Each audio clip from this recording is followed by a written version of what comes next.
Isang mabiyaya at masaganang araw po sa atin lahat. Welcome back po dito sa ating YouTube channel, Tagapanood TV. Abangan, Chris Aquino may pasabog at pasurpresa sa Maybe, Raisa Madison at Bimby Aquino. Ano kaya ito? Yan po yung ating bibigyan ng komento, reaction, opinion sa araw na ito. Pero bago po tayo magpatuloy muli at muli ko po kayong iniimbitahan, lalong-lalo na po sa mga bago lang dito sa ating channel at sa mga nanonood pa hindi pa po nakapag-subscribe, huwag niyo po sana kalimutan na mag-subscribe dito sa ating channel. Libre lang po yan mga tagapanood, kaya naman huwag po kayong matakot na mag-subscribe at hit ang notification bell para ma-update po kayo sa mga bagong video na ilalabas natin. Kaya naman simulan na po natin ang ating reaction video sa araw na to mga tagapanood. Let's do this! Chris Aquino may pasabog sa Maybe, ang pagbabalik.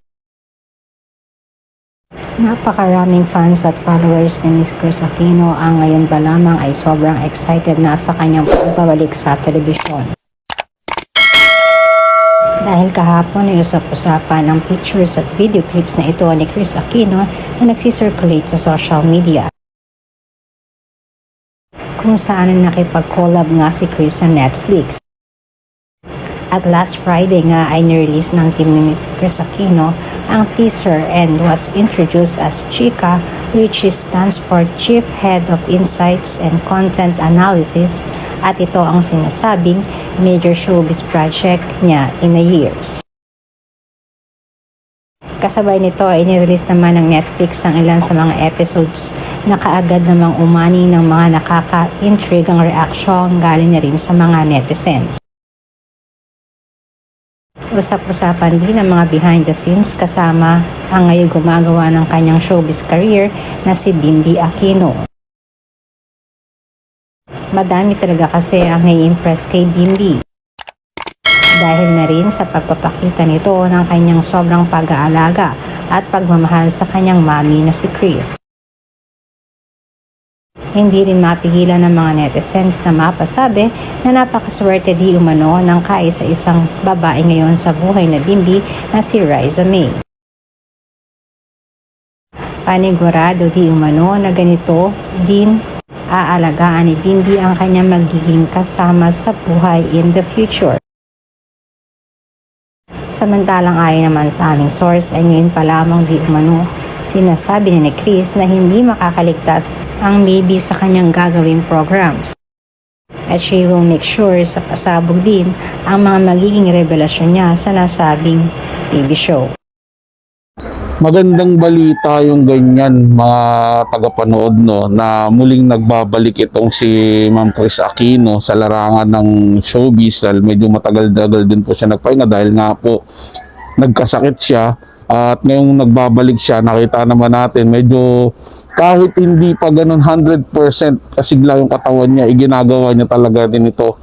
Alam ko para to masuportahan din at magabayan si Bimby sa mga plano niya dito sa showbiz at napakaswerte dahil nga naman nagkataon na mag-aaroon siya ng love team itong si Raisa May na talaga namang pumapatok ngayon sa masang Pilipino at gustong gusto silang makita na magkasama. Yung maganda rin na makita itong si Ma'am Chris Aquino kasama itong dalawang bagets na ito na nila-love team nga sa isang proyekto. So sobrang nakakaabang-abang yung ganyan. Although kahit naman kahit mga light lang na mga scene, katulad yung mga chika-chika lang ang gagawin ni Ma'am Chris Aquino, nakaupo lang naman yan, hindi masyadong pagod.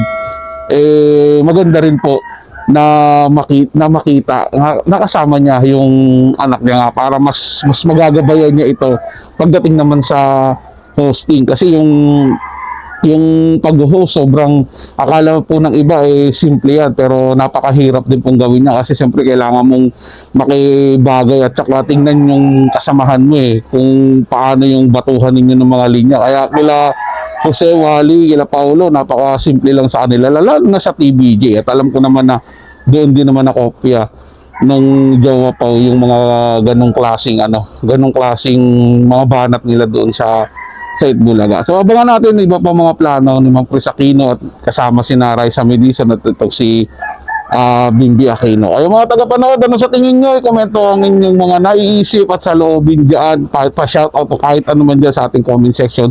Babasahin at pupusuan ko po yan. Sige lang po mga taga-panood. Ito'y comment at opinion lamang. Wala pong personalan. Paalam po at mabuhay po kayong lahat. Maraming salamat po sa inyong panonood.